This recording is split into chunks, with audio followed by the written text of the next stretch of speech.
The courts must not ban terror.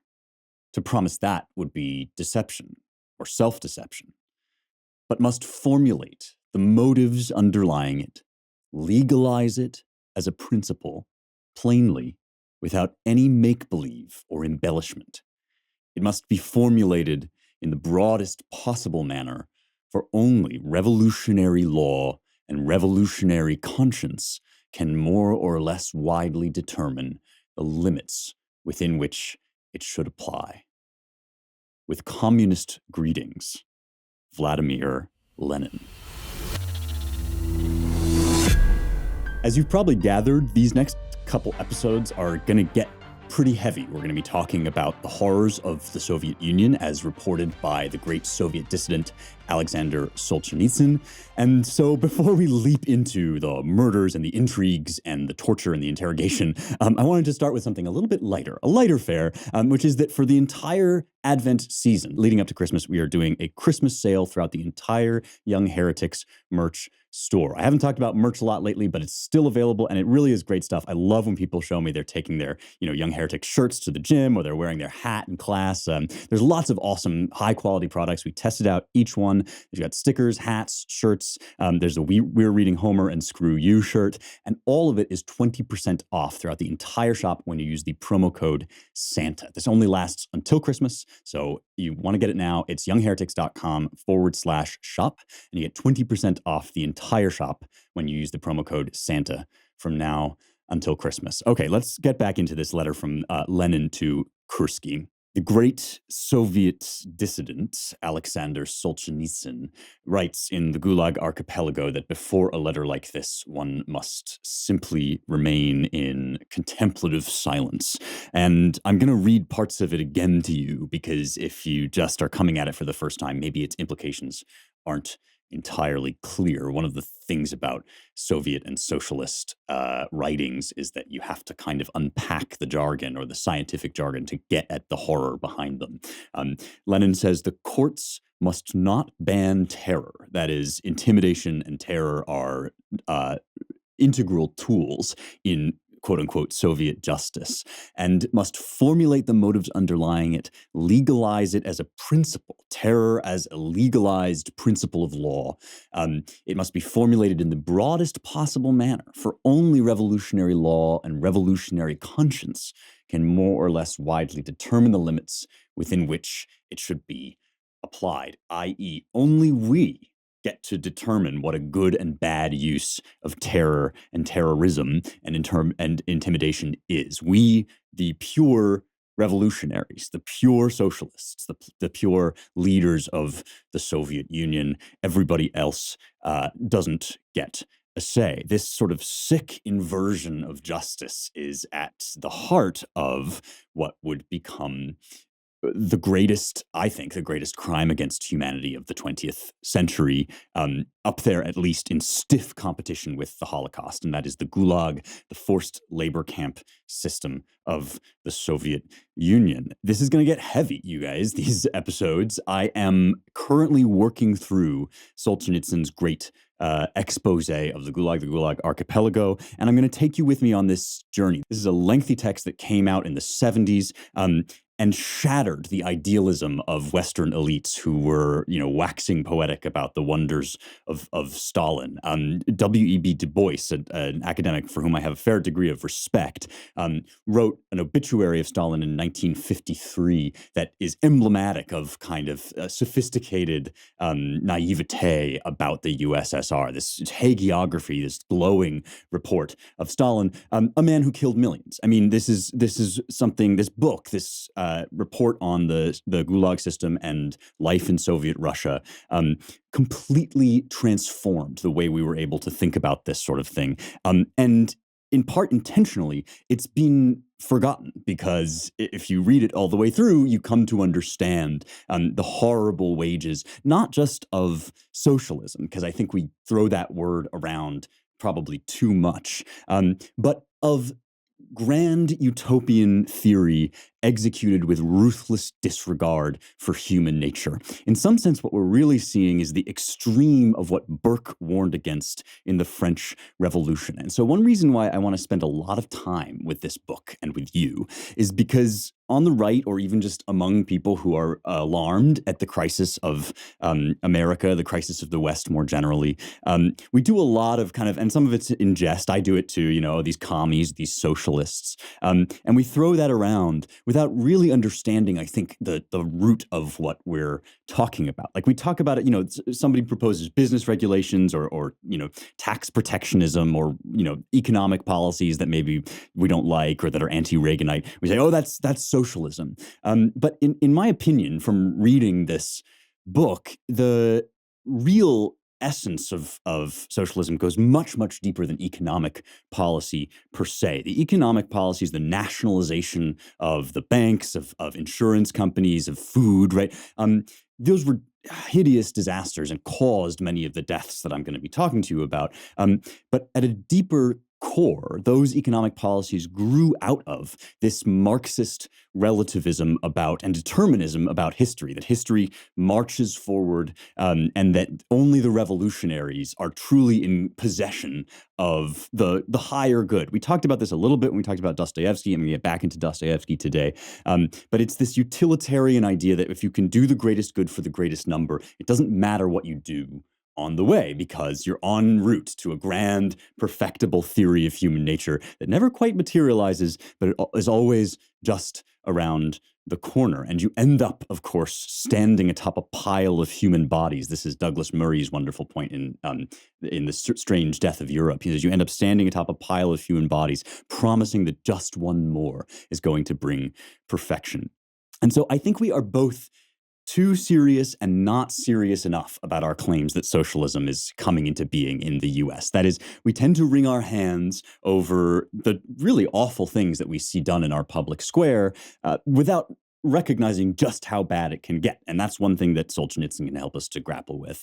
But we also aren't serious enough about it because we think that this has to do with like the tax rate, when actually what it has to do with is a deep philosophical void, a deep emptiness in our philosophy that has no guiding star, no final bedrock of truth, goodness, and justice. And so, like I say, I'm going to spend quite a bit of time with you and with Solzhenitsyn and with the Gulag Archipelago in each of its parts. I'm just going to spend a couple episodes on part one today, laying the groundwork of some of the history behind this, talking to you today about Lenin, Vladimir Lenin, the first leader of the USSR, and then next week about Stalin, whom I mentioned earlier, the second leader of the USSR, who arguably presided over the worst of it. All right, let's get into it.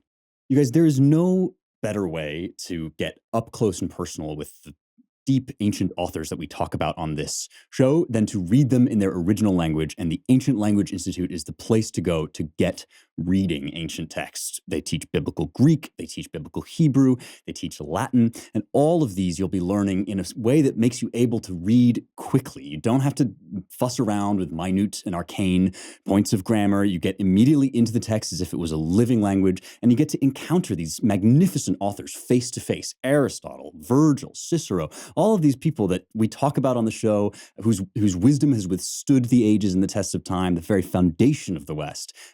There's really no better thing that you could do with your spare time than learn these languages. It changed my life. I think it'll change yours.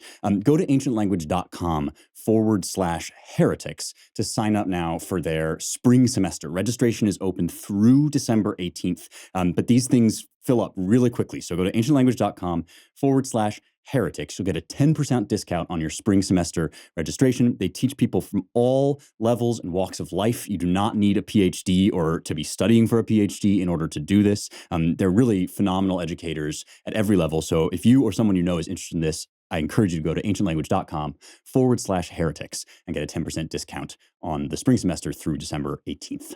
The first question we have to answer before we get into any of this is what the hell happened, right? I mean, this is Russia, one of the great empires of, it spans both Europe and Asia. And interestingly, of course, Russia makes for a kind of border case in our grand theory of the West, right? More generally, it's a podcast about the West, which is to say the inheritors of the cultural products and legacy of Athens and Jerusalem. Russia certainly counts in there, but Solzhenitsyn often says in the Gulag Archipelago, we are an Asiatic people. And he says this in a kind of derogatory way. Like he thinks that there is a certain sense of quietism about the Russian spirit that let them be led like sheep down this path to slaughter. And I think that perhaps that's being a bit too harsh in the sense that one of the things we're seeing is that the human impulse to submit to these sorts of things is more universal than just the Russian character, although Solzhenitsyn identifies how it worked in the Russian spirit. But at the same time, Marxism and socialism are products of the West. We don't think about them that way. I don't think because we find them so abhorrent and appalling, and rightly so. But Tom Holland, whom we talked to a while back about the legacy of Christianity and all the different ways it's been played out, has a portion in his book, Dominion, in which he discusses the fact that Marxism is in effect the Christian impulse to raise up the weak, blessed are the poor, minus Christianity, minus the sense of total depravity, minus our mercy, even for the wealthy and their ugliness, and so we have to understand this, I think, as a kind of perversion or excess of the West and of Western ideals, which has been with us in some sense from the very beginning. Let me explain what I mean by that. At the heart of all of this, at the heart of that letter that I read to you by Lenin, at the heart of some of the theories of so-called justice that we're going to get into in these episodes, is a deeply Thrasymacheian idea about justice. Now, if Thrasymachus, remember from Republic I, right, the sophist who says that justice is simply the will of the stronger, and this idea that there's no kind of final objective bedrock to good and evil had been revived throughout the history of the 19th century and the 20th century. In Dostoevsky's circles, before he himself was sent into exile in Siberia, this was expressed in a form of kind of utilitarian French utopianism, right? That it doesn't matter what you do on the way to utopia. In Nietzsche's writings, it's expressed in a kind of will to power, right? That absolute good and evil are inventions in some sense of the weak to oppress the strong, and so therefore all we're in is just this constant battle of might over might, endlessly into history. And that is effectively the theory that underlies much of the atrocities that we see in Soviet Russia. Let me read to you now a very important passage in which Solzhenitsyn describes the theory which motivated Stalin's imprisonment system. So we're going to get to this more in the next episode, but we're talking here about the year 1937, which is one of the most intense years of state persecution under Stalin. It's referred to as the Great Purge because it was a time during which Stalin turned inward into his own party and executed or imprisoned or exiled people he imagined in his paranoia to be working against him. I'm reading here from the full set of 3 volumes, Harper Perennial Modern Classics with a foreword by Anne Applebaum.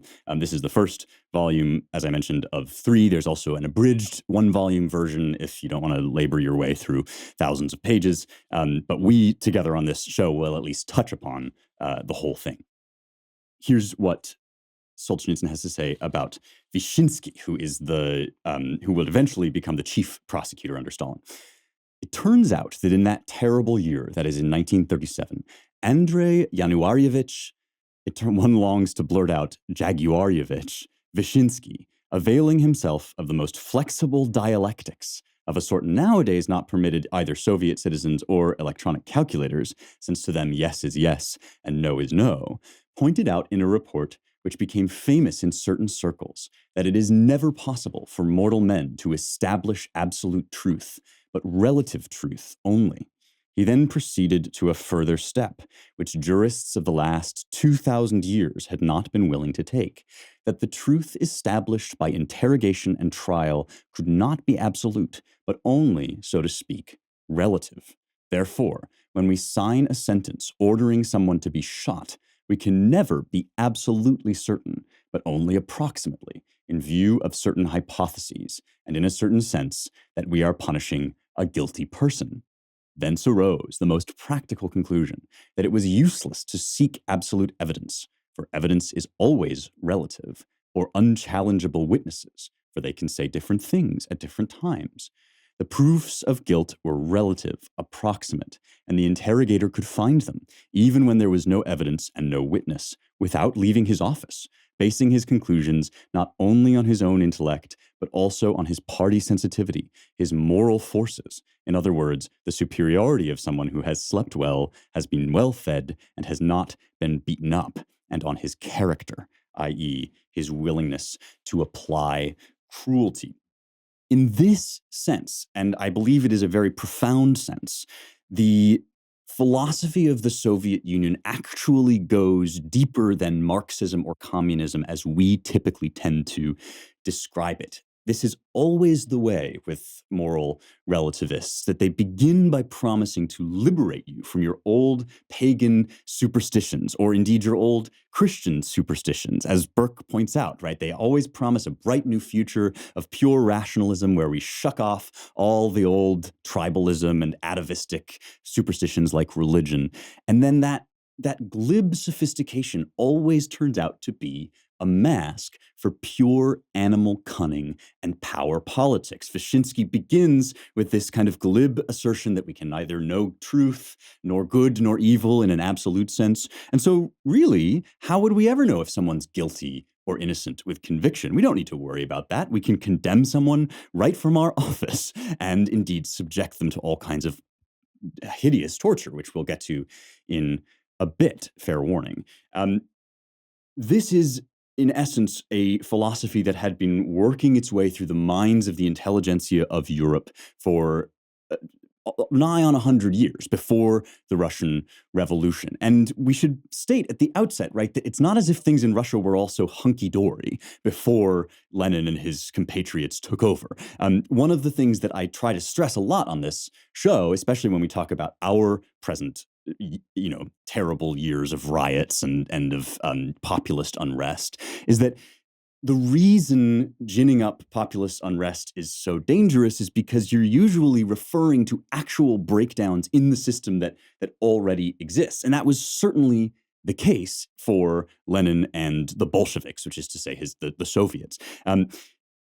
Russia, as we discussed when we talked about Dostoevsky, did not modernize, so to speak, in the same way that much of the rest of Europe did. When the Industrial Revolution came, capitalism effectively was what was coming into being. This sort of, it's called like the individuation of land and property. Suddenly this sort of feudal system where a few people own the land and then kind of allow peasants to operate on it. That began to break down.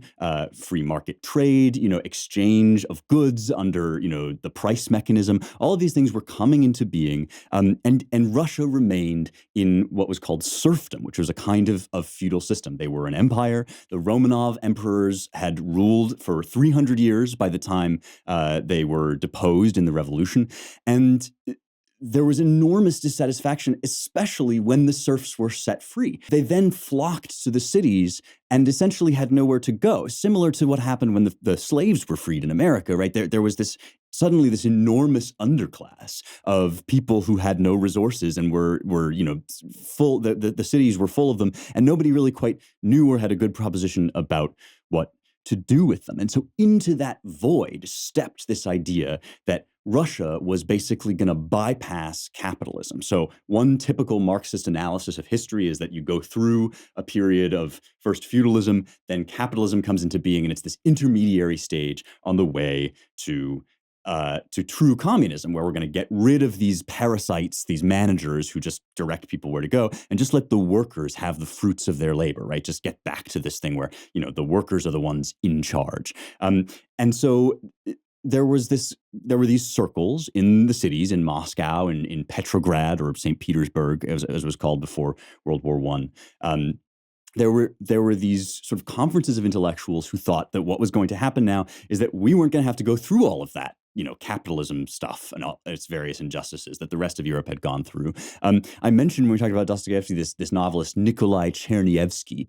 This was Lenin's favorite novelist. His novel "What Is to Be Done," which has this kind of glittering vision in it of a Russia that suddenly industrializes. Right, suddenly the Industrial Revolution is brought to Russia, but not through capitalism, rather through this workers' revolution, ushering in this workers' paradise. There's a passage that I'll just read from this novel so you can get a sense of the mood, right, for pre-revolutionary intelligentsia in Russia getting ready essentially to foment this overtake of the state, right? This is from a dream that the main character has, and they're looking on at this glorious Crystal Palace, which is based on Crystal Palace in London. So here's a speech in this dream, right? Who lives in this house, which is more magnificent than palaces? Here live many, very many. How this happened? Is there anything miraculous in it? This happened not in the course of 1 year, not in 10. They have been bringing it about gradually. They brought clay from northeast, from the shores of the great Iver, from the northwest, from the shores of the great sea. They possess a great number of such powerful machines. The clay solidified the sand. They constructed canals. They arranged for irrigation. Verdure made its appearance. The atmosphere became moist. The work went forward step by step. Is there anything miraculous in this? They only became intelligent. They used for their own advancement a great many powers and expedients which had been expended before without utility or directly for their injury. It is not in vain that I am laboring and teaching. It was only hard for people to learn what was useful. They were, in your time, such savages, such ruffians, such barbarians, such idiots. But I kept on teaching them, and as soon as they began to comprehend, then it was not hard to fulfill my teachings. I demand nothing difficult. You know it. You are doing some for my sake in my method. Even now, is it difficult? This is the speech of labor to this character, right? That look, it's all just so natural. If we simply throw off the chains of the oppressor, then the worker will be able to build this paradise once it seizes the means of production. This philosophy doesn't work. Now, it's easy to say that in hindsight because I never had to be a serf, and yet the Gulag Archipelago is the record of how this failed so terribly. So what happened essentially is that World War I devastated Russia. Nicholas II was the Tsar, the emperor at this time. Russia had not yet industrialized. Germany had. And so Russia in war with Germany suffered terribly. And Nicholas kind of, in a very unorthodox move, went to lead the army himself, leaving this weird power vacuum, which is where the infamous Gregory Rasputin stepped in. He was this monk that Alexandra the Tsarina thought had magical powers. The nobles executed him also in a kind of shadowy, mysterious way. There are a million myths about all the different ways they had to kill him before he really died. So he's this kind of mysterious figure, but essentially the myths about him express this sense that, the ironclad system of the past is now falling apart under external pressures. Enter people like Lenin, who believe that this is exactly what has to happen in order for Russia to make its glorious transition into communism. If you want to find this kind of thinking in American life today, it's very easy. You just have to read some of the work of Saul Omarova, who is Biden's nominee for top bank regulator. Omarova has written that we need these big systems to go bankrupt in order for us to federalize them, in order to put all the banks in the hands essentially of the states, to make one big bank, federal bank, rather than a federal option. We'll all just work with the government, right? So this kind of thinking is perfectly alive and well in America's left, and it was what Lenin thought was going to be the way forward. So there were two revolutions, one of which essentially deposed the Tsar. That was the February Revolution. Then there followed the October Revolution, which brought the Bolsheviks into power. There then followed a civil war. So this is an enormously turbulent period of time in Russian history. The Whites and the Reds then engaged in bloody conflict. The Reds were Lenin's Bolshevik army who had effectively taken over the cities, the urban centers. The Whites were this kind of coalition of people that didn't want Leninism. They were anti-communists by and large, and the reason that communism is now red is because the Red Army triumphed during this period. In comes the full Bolshevik rule and a developing decade, the 1920s, during which Lenin is consolidating his power and which eventually brings about the existence of the USSR. In order to make his dream a reality, Lenin thought it was necessary to essentially jumpstart socialist rule in Russia. So he had been already forming these Soviets, which is just a Russian word for council, these sort of local so-called workers' councils. During the war, Lenin goes full bore into what's called war communism. And this is the first of the kinds of things that we see in like Mao's Great Leap Forward, where in order to like effectively create this utopia that history is bringing into being, but also we kind of have to help it along, socialist leaders have a way, communist and socialist leaders have a way of just forcing industrialization. Lenin nationalized everything, manufacturing, industry, all throughout Russia, took gains from the rural areas to feed the cities, and essentially forced the requisition of just all resources throughout the country. Millions of people died of famine in this as a result of this. This was the first, arguably, of the great catastrophes that Soviet rulers brought into being. And so now that I've given due deference to how bad it was before the Soviet Union came into being, I want to read some of Solzhenitsyn's comparisons between pre-Soviet and post-Soviet life. I cannot stress to you enough how fun it is to get free stuff from public goods, or even to pay for stuff from public goods, honestly. It's well worth paying for. It's a store where you can get basics and you can trust that they are clean. That is, they don't come with gross, weird additives and all these fancy chemicals that you might find in the store. Anything that you might need just at a basic level in your house, coffee, toilet paper, shampoo, pet food, whatever, you can find it at Public Goods. I love their food. They make these incredible snacks, especially their chocolate-covered almonds, which I just like chow down on at the end of a long day. They're fantastic. But their kitchen stuff also looks really, really good in my kitchen. Their packaging is really clean, well-designed. Really a big fan. And of course, Chad Cat, my cat, whom you see depicted on the wall behind me, loves their freeze-dried duck nibs. This is actually true. They're cat treats that he adores, and you can get them at Public Goods. You get $15 off your first Public Goods order with no minimum purchase. That's free stuff, $15 worth of free stuff when you go to publicgoods.com/heretics, or use the code heretics at checkout. So that's publicgoods.com/heretics. You'll get $15 off your first order, absolutely free, no minimum purchase. So this is from Solzhenitsyn's chapter on capital punishment, which he says has had a kind of rocky history in Russia. It was, first introduced and then banned and then reintroduced in the Soviet Union. But here's what he says about the eventual use of capital punishment under Stalin, but, as it had grown under Lenin.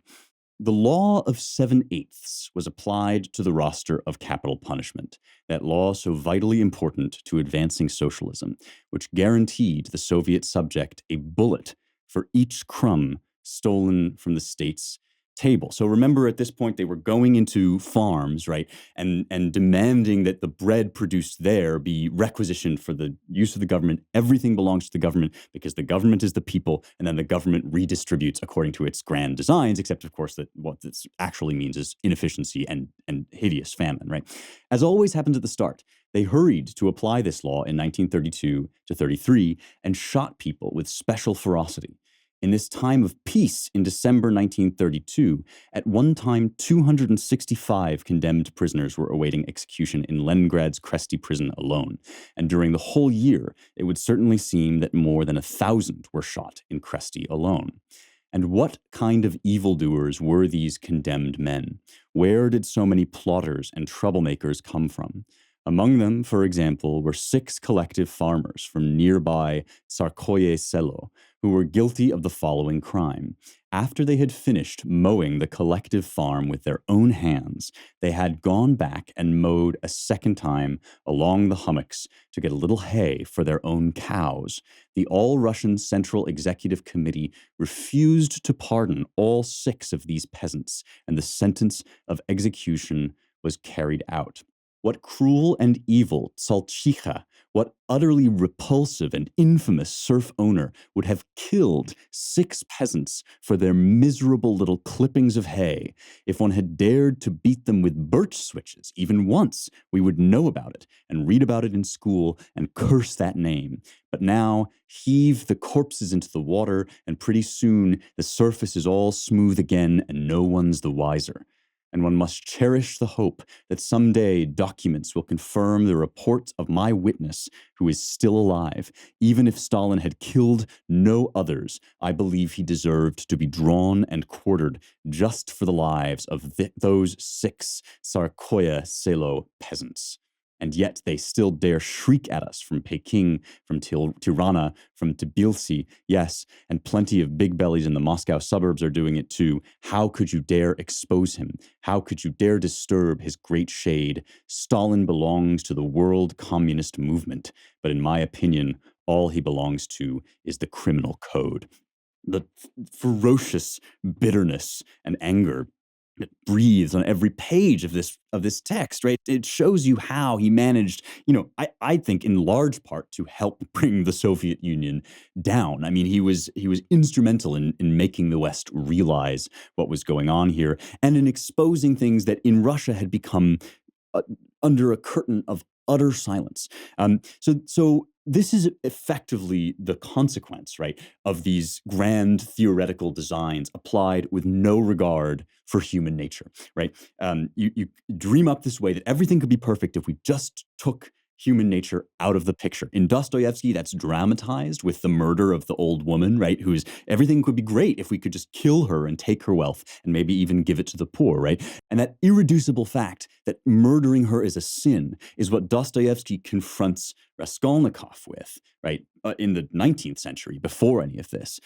Solzhenitsyn does that a million times over for the entire Soviet Union. He says, you thought you were bringing this grand utopia into being, but look at the people, the 6 peasants even, that you had to murder in cold blood in order to bring it about. Why? Because you had no regard for the fact that people work to own their bread.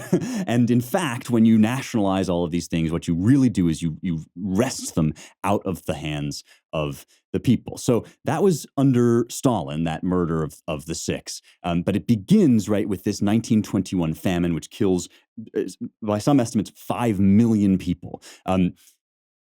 One bad turn begets another. And so what proceeds to happen essentially is that once the wheels are turning, there's really no way back for somebody like Lenin, right? Once he has, staked his life on what turns out to be a murderous policy of forced economic and industrial advancement, all he can do is steal from elsewhere to make up for the deficits that he has created by doing this insane thing where he nationalizes everything. Here is the theory of justice that he comes up with, and it's the predecessor to that passage that I read to you from Vyshinsky. This is Nikolai Krylenko, who was essentially Vyshinsky's predecessor in the court system, but was himself caught up in the Great Purge. Before this, here's what Krylenko says. Krylenko formulated even more frankly and precisely the general tasks of the Soviet courts in his speeches before those tribunals, when the court was, at one and the same time, both the creator of the law and a political weapon. Creator of the law because, for 4 years, there were no codes.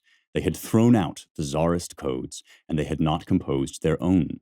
Don't tell me our criminal courts ought to act exclusively on the basis of existing written norms. We live in the process of revolution.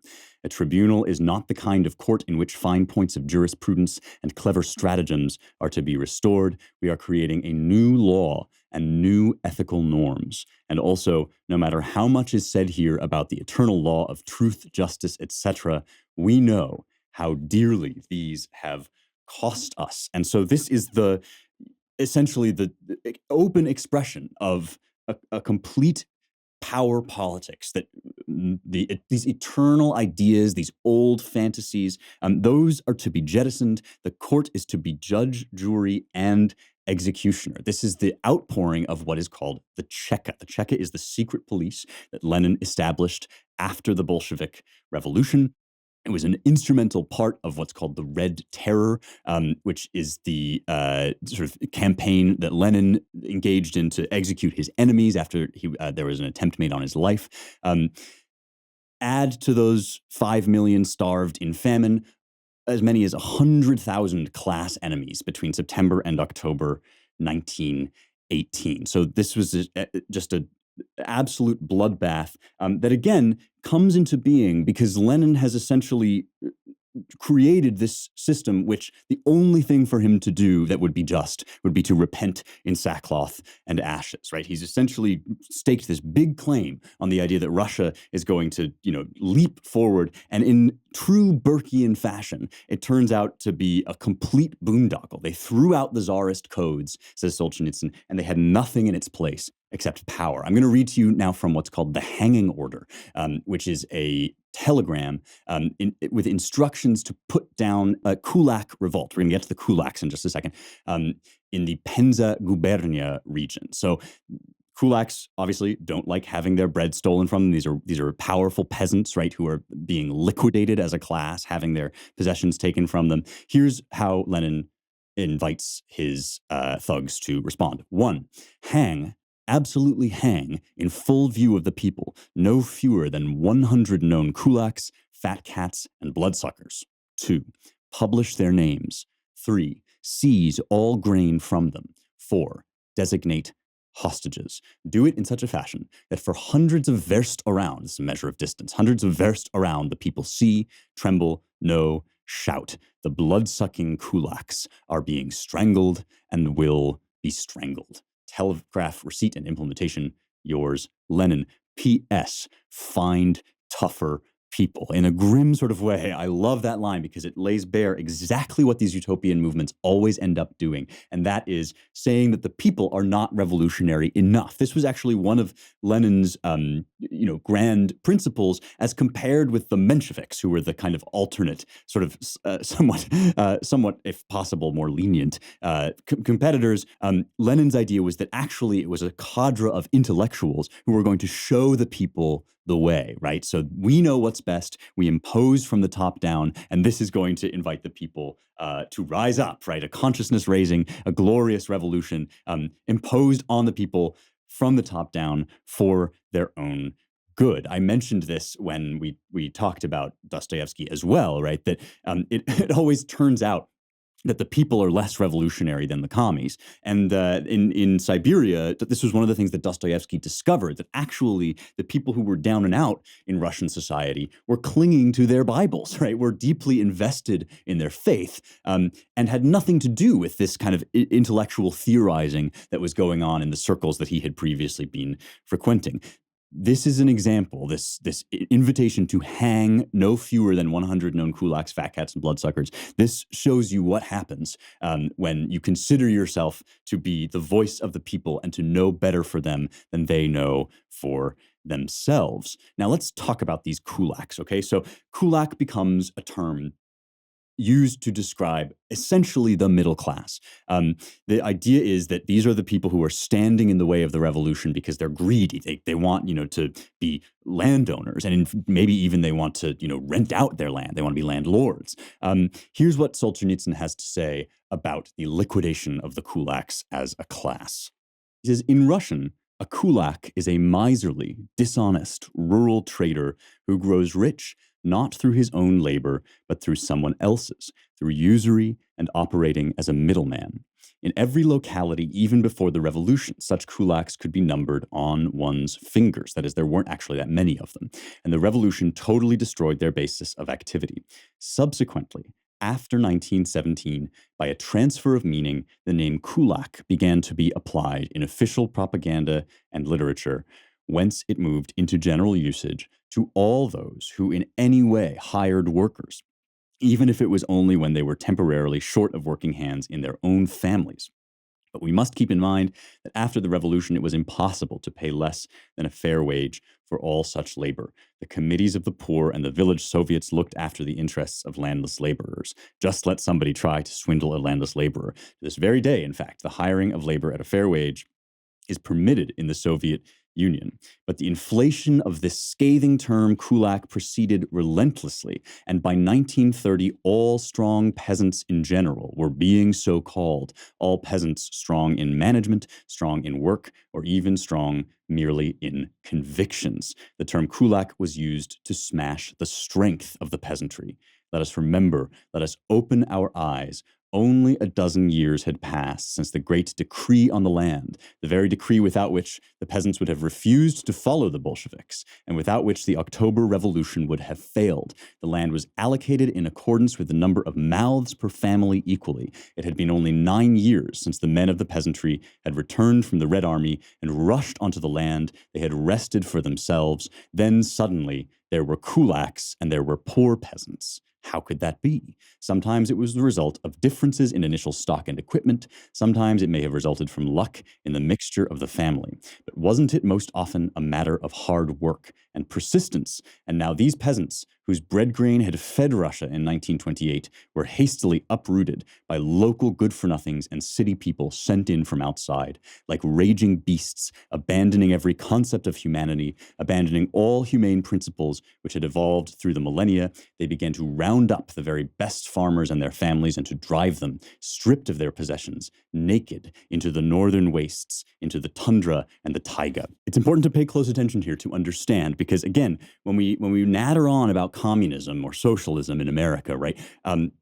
This ought to be what we mean. The promise, right, that everybody's going to get land. The government is going to seize all the land, and then it's going to give it out to the lower classes. This sounds familiar to me. It sounds a lot like Tiberius Gracchus, whom we talked about before. It sounds a lot like many of our modern socialists, like AOC, for example, right? This idea that once the government can get all the land, then they'll deal it out fairly, right? Then they'll give it to each of the people.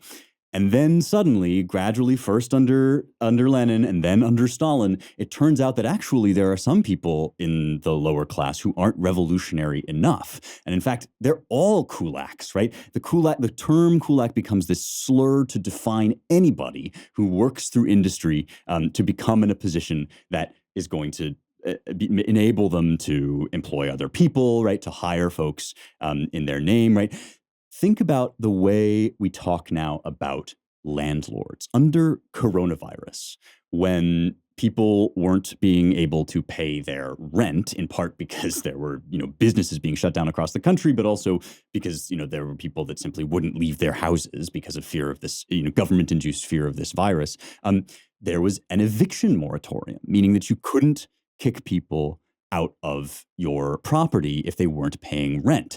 It was only recently under Biden who tried to extend this, that the eviction moratorium was struck down by the courts because it's thoroughly unconstitutional. You cannot tell people how to manage property that they own under the Constitution.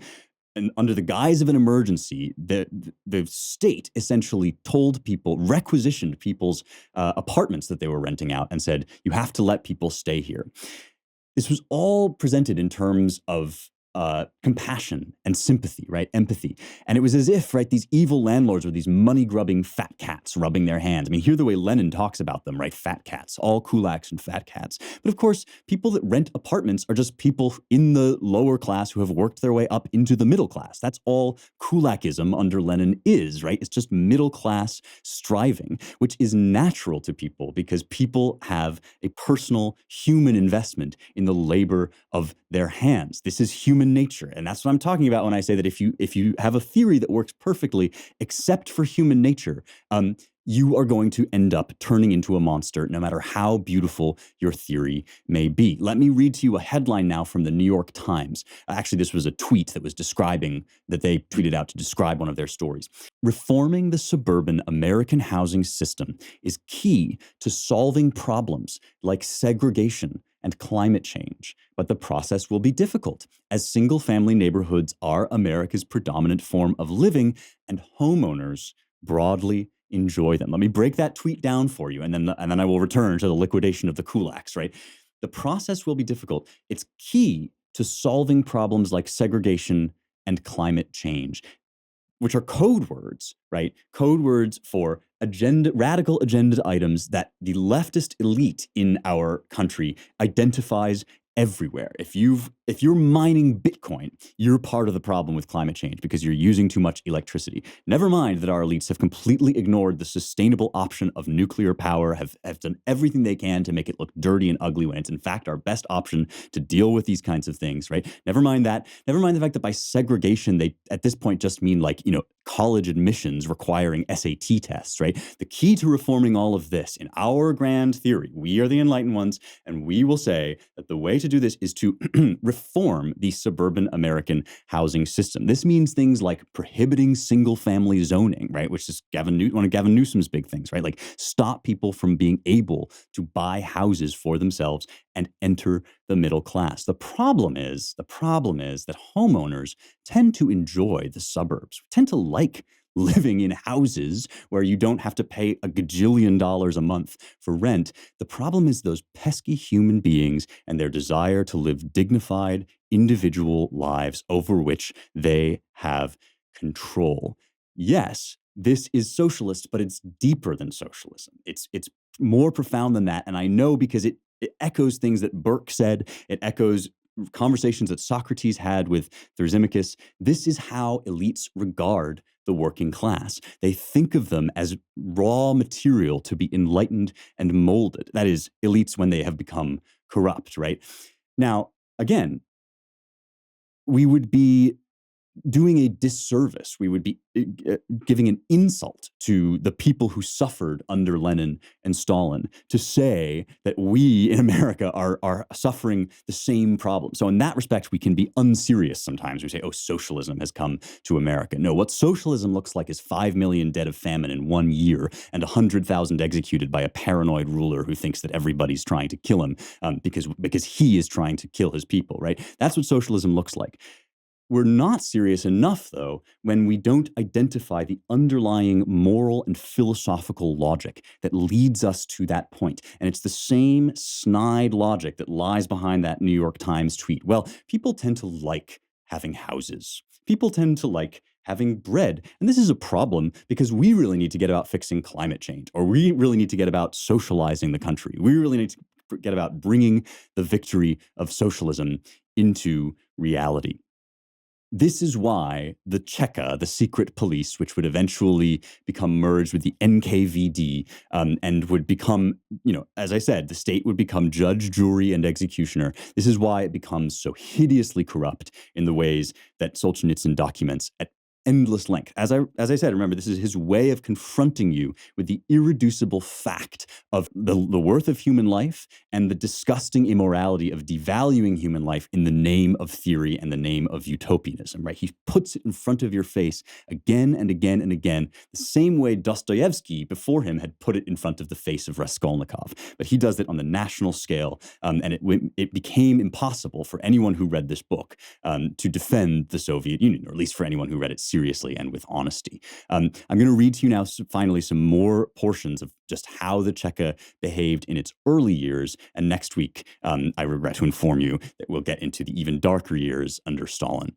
You guys, I have been chowing down on Omaha steaks lately. They're so good. It's bulking season for me, so I'm trying to keep my strength up. But really, anybody would love these. They make these bacon-wrapped filet mignon, which, if you didn't get that, let me say it again. It is steak wrapped in bacon. Here's how you get this incredible deal that they've set up with us, just for Young Heretics listeners. I want to make sure you understand how to get this, because it really is phenomenal. So you go to omahasteaks.com and then enter heretics into the search bar. So like you're searching for heretics in the title of the show, HERETICS, and you will get their holiday package, which includes not just that steak wrapped in bacon that I'm so fond of, but also chicken breasts, sides, desserts, and a ton more. It's an incredible value. They're selling it for $99.99, $100, which is less than half the price of the actual thing at list price. So really a great deal. Go to omahasteaks.com, enter heretics into the search bar, you will get an additional 8 burgers for free, which is another incredible value.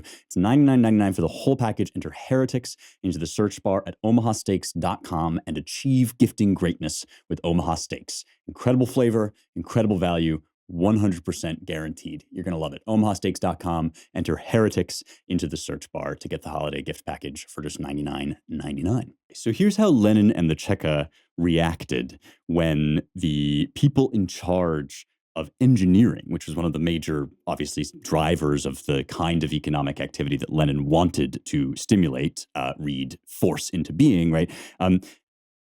When war communism came, the so-called workers were put in charge of the engineers, which meant effectively that people who had no idea how to run things were being elevated to positions of power over folks that, could have actually helped in the building of, genuine industrial advancement, right? It's not as if any of these things, industrial advancement or, democratization, it's not as if any of these things are inherently bad, right? It's just this idea that you can bring them about by the pure genius of your theory as opposed to gradually and in conversation with tradition, right?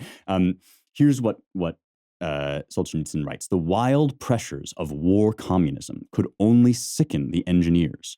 An engineer cannot participate in irrationality, and until 1920, the majority of them did nothing, even though they were barbarically impoverished. When NEP, the new economic policy, got underway, the engineers willingly went back to work. The new economic policy, Lenin kind of backed off the initial totalizing effects of war communism and nationalizing everything. He said, well, sometimes you have to take a step backwards to go several steps forward, and so we're going to put a little bit more capitalism into place so that we can get on our way to real communism. This is, of course, being, the constant refusal of the theorist to admit that maybe he's just wrong. Maybe capitalism just works better, right? So NEP goes back in place. The engineers get back into work. They accepted NEP as an indication that the government had come to its senses. But alas, conditions were not what they had been. The engineers were looked on as a socially suspicious element that did not even have the right to provide an education for its own children. Engineers were paid immeasurably low salaries in proportion to their contribution to production. But while their superiors demanded successes in production from them and discipline, they were deprived of the authority to impose this discipline. Any worker could not only refuse to carry out the instructions of an engineer, but could insult and even strike them and go unpunished. And as a representative of the ruling class, the worker was always right in such a case.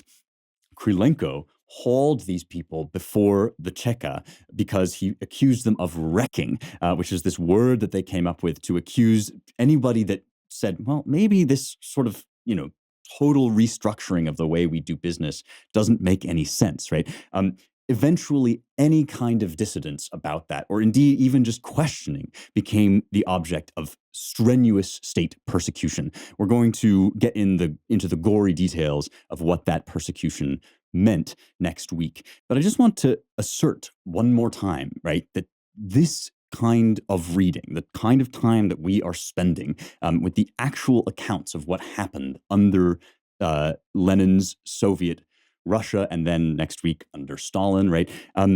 This is the sort of thing that we need to be doing if we want to actually fight, quote unquote, socialism in the US. I saw after Glenn Youngkin won in Virginia, I saw that the House GOP and the Senate GOP, that is the kind of official national Republican Party, tweeted out, this shows that Americans don't like socialism. Well, I certainly don't like socialism, but I don't think exactly that the GOP knows what it means by that. It's saying like, oh, we're going to lower your taxes, but that's way, way out of date, right? I mean, we are talking in America about a revolution that goes much, much deeper than just like this particular socialist regime to the heart of this relativism, right? When in Virginia, the Daily Wire uncovered the fact that a boy had raped a girl in the girls' bathroom because he was wearing a dress, right? Suddenly we realized that the people in charge of the school board had lied openly, saying there was no evidence of that. That had never happened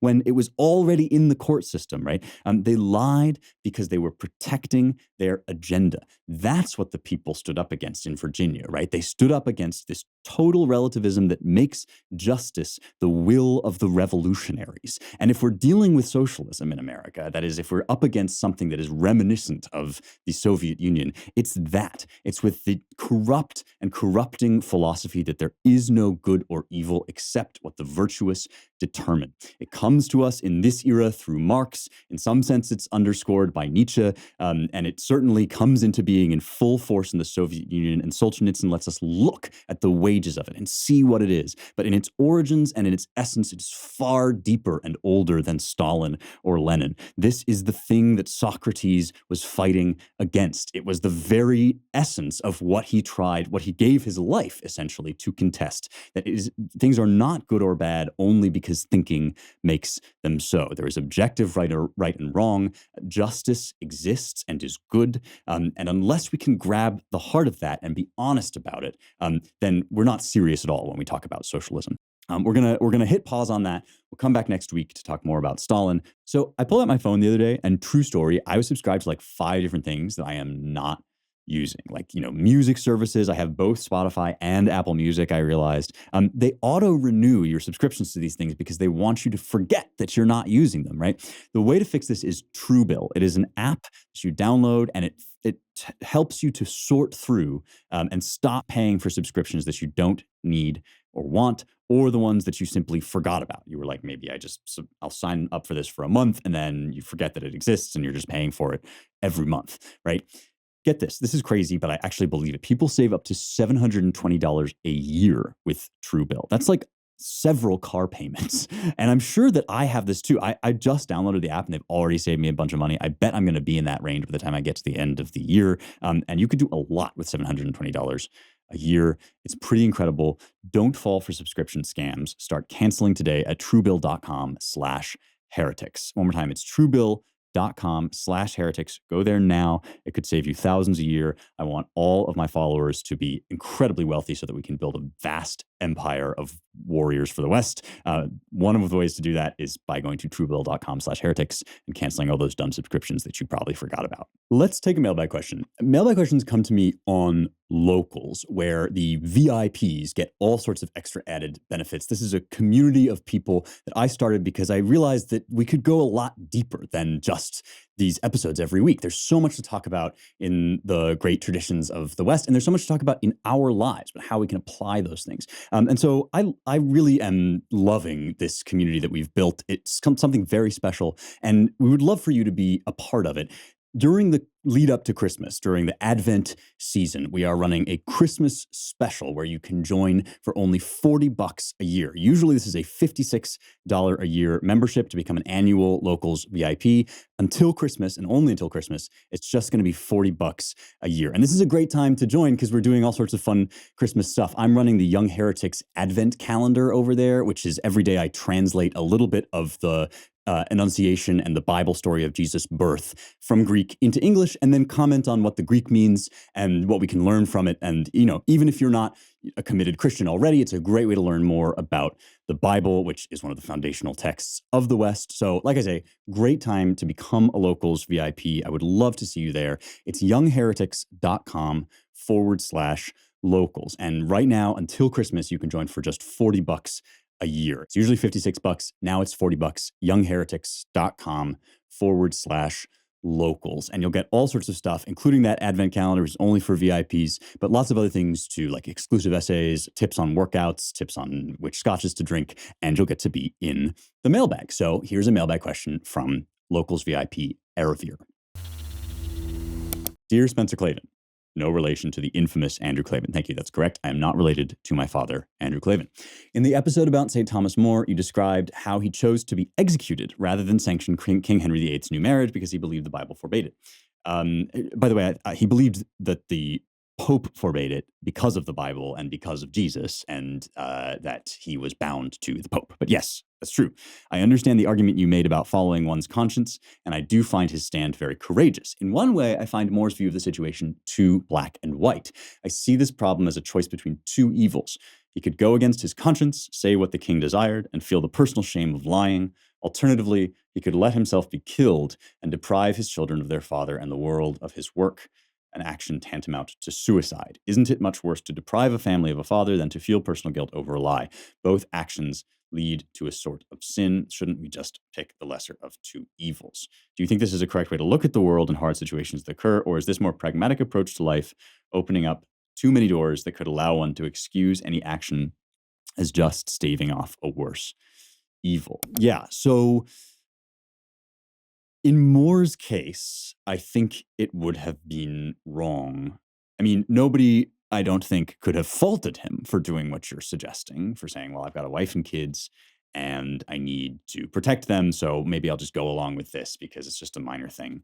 And therefore I won't deprive them of their father, I won't deprive them of their livelihood, all these things. However, in The Patriot, the Mel Gibson movie about the American Revolution, Gibson's character says something to the effect of, I have kids at home, and therefore I can't participate in this war that you're doing against the big British Empire.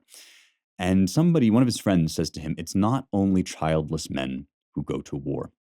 So I don't want to tell you that, you always have to stand on pure principle alone. I mean, that would be sort of similar to the mistake I was identifying earlier in Soviet Russia, right? This idea that like your principles are the thing that you must, you cannot bend to life because your principles have to hold firm. But the thing about principles is that everybody has something to lose by following them. And actually, if you didn't have something to lose, then they wouldn't really be your principles, or it wouldn't be costly to follow them. Everybody's a good Christian sitting at home alone. Not so many people are good Christians when they have to, stop on the way to their big job interview and feed a person on the side of the road who's dying of starvation, right? Just giving examples here of like, we can all be good in the abstract. The point of living by your principles is that sometimes it costs you things. And one of the things that it cost Moore was his life. Now, I cannot tell you what the things are that you have to die for. I can suspect that some things might include, right, the forcible indoctrination of your children, if it ever reached a point where, the Terry McAuliffe philosophy that the state is just going to take your children away from you.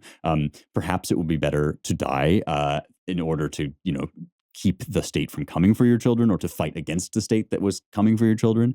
I can't, without knowing your situation, tell you exactly what those things need to be.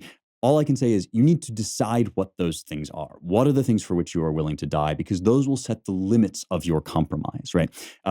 For Moore, disobeying the Pope, and thereby, in his view, disobeying the church and disobeying God, was the thing past which he could not go. And he actually made a lot of compromises besides that. He said, I'm willing to recognize Parliament's authority, to make Anne Boleyn queen. He gave a lot. But there was a certain line that he drew, which was acquiescing in his own voice to the goodness of Henry's break with the Catholic Church, that he simply would not do. And the essence, I think, of answering these questions is knowing where that line is for you, because it's going to involve giving things up. And if you live in a world where you won't give things up for your final ultimate principles, then you're not actually creating a world that your children want to grow up in, right? There were people in the Soviet Union who gave, and we're going to talk about this more next week, who simply went along to get along. But then, of course, the world was a nightmare for their children, whom they were probably trying to protect. Look, the interrogationists and the thugs came for people's kids. Nobody could blame them for breaking under that pressure. At the same time, right, allowing those kids to be raised in a world where there is no absolute morality for which people are willing to die is not a service to them either. So yes, we make compromises, but we also have to find the thing for which we're willing to give it all, because otherwise there's no such thing as absolute morality at all. Hope that helps. And I hope if you are yourself dealing with any such questions, that will guide you. Let me know on Locals. One more time, it's youngheretics.com/locals to come be a part of this community. That is it for me this week. I will see you next week.